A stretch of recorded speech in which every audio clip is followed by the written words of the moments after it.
معاملات بہت گڑبڑ ہیں ہم لوگوں کے نا. کسی کی موٹر سائیکل لی بس ولیاں لگا رہے ہیں. اپنی موٹر سائیکل پہ تو اسپیڈ بریکر پہ بالکل ہی بریک لگا دیتے ہیں اور کہیں جمپ نہ میرے خراب ہو جائیں, جمپ نہ خراب ہو جائیں. اور دوسرے کی موٹر سائیکل پہ تو دیکھو کیسی ولیاں لگ رہی ہیں. پیٹرول پھونک کے آ گئے, کھڑی کر کے چلے گئے موٹر سائیکل, کوئی پرواہ ہی نہیں ہے. انڈیکیٹر ٹوٹ گیا, پوچھا بھائی انڈیکیٹر تو صحیح تھا, ہاں بس ایسی تھوڑا سا لگ گئی تھی کہیں, تو لگ گئی تھی تو لگا کے آ جاتے. لگانے کی زحمت نہیں. محلے سے پانی لے کے پائپ لگا کے 2 گھنٹے کے لیے نہا رہا ہے اپنے خرچے پہ. ٹھیک ہے بھائی, صحیح ہے. بعض کہتے ہیں بھائی بس یہ رکھی ہوئی چیز کھا لو, منع نہیں کریں گے وہ. اب میں نے کہا بھائی یہ تو جب بھی تمہیں بھوک لگے گی یہی سمجھ میں آئے گا, منع نہیں کریں گے, کھا لو.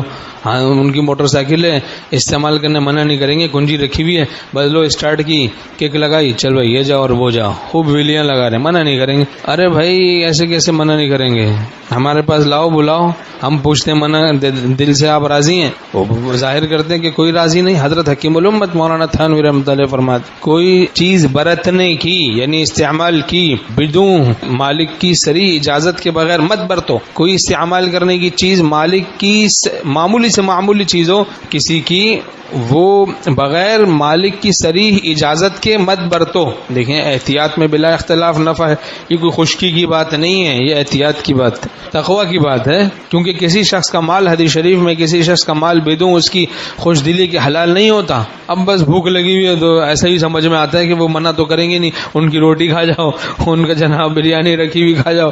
اب کسی نے کچھ رکھا ہے, تیل رکھا ہے, اس پہ پراٹھے بنا دو کھا جاؤ, پتی رکھی ہے تو چلا وہ منع نہیں کریں گے. وہ منع کر کر کے تھک گئے, اب کیا منع کریں گے اور کیسے سمجھا. چو غرض آمد ہنر پوشیدہ شد, صد حجاب از دل بسوئے دیدہ شد. اللہ تعالی ہم سب کو توفیق نصیب فرمائے کہ ہم احکام شریعت کا پاس رکھیں. اللہ کی عظمت کو دل میں بیٹھاؤ. حدیث شریف میں اللہ تم کو بخش دے گا. آپس میں کوئی چیز ایک دوسرے سے بغیر اجازت کے لینا دینا سخت خلاف اصول ہے. اسی سے بہت خرابیاں پیدا ہوتی ہیں, بہت خرابیاں پھر پیدا ہوتی ہیں. اور جناب اس کی موٹر سائیکل لی, یہاں پہ لے کے نکل گئے, اس کی موٹر سائیکل لی لے کے نکل گئے. ایسے بھیک مانگنے کی عادت پڑ جاتی ہے, ہر کسی کی چیزیں مانگ رہے ہیں, لے جا رہے ہیں, لا رہے ہیں. جتنی چادر ہو اتنے پاؤں پھیلاؤ. بھائی خدا نے ہوائی جہاز دی, ہوائی جہاز اڑاؤ. اس سے بڑھ کر نعمت اگر پاؤں دیے تو چلو بھائی پاؤں کو استعمال کرتے ہیں.